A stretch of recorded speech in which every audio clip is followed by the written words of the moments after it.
How to dispute Cash App payment. I will show you how to dispute Cash App payment in this tutorial. The first step is to open or launch the Cash App mobile application, just like you can see here. You will land on the homepage of the app where you will see different options. From those options, make sure you tap this one here, which is the activity page of the app. You will see this page where there are things such as the transactions you have carried out on the app. From them, make sure you look for the one you would like to dispute. After finding it, make sure you tap on it.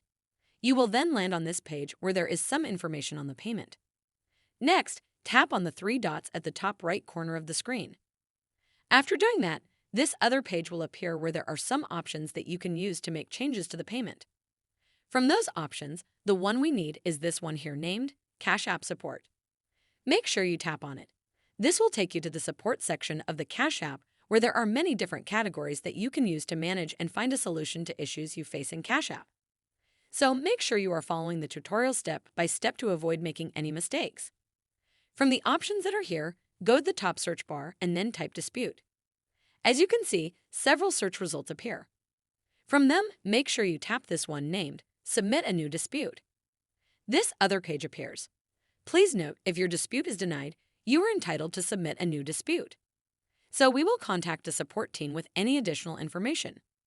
To do that, proceed and go to the bottom of the screen where there is this option named Contact Us. Under the option, there is another one named Chat. Here it is. Make sure you tap on it just like I have done. This is the Cash App support page where you are supposed to enter a short message explaining the issue you are facing to the support team. Make sure you explain to them just like I'm doing here. Finally, send them the message and give them time. They will respond to you with a solution. I hope this tutorial has helped you find a solution to the problem you are facing. Make sure you like the video and subscribe to our channel. Thanks. That is how to dispute Cash App payment.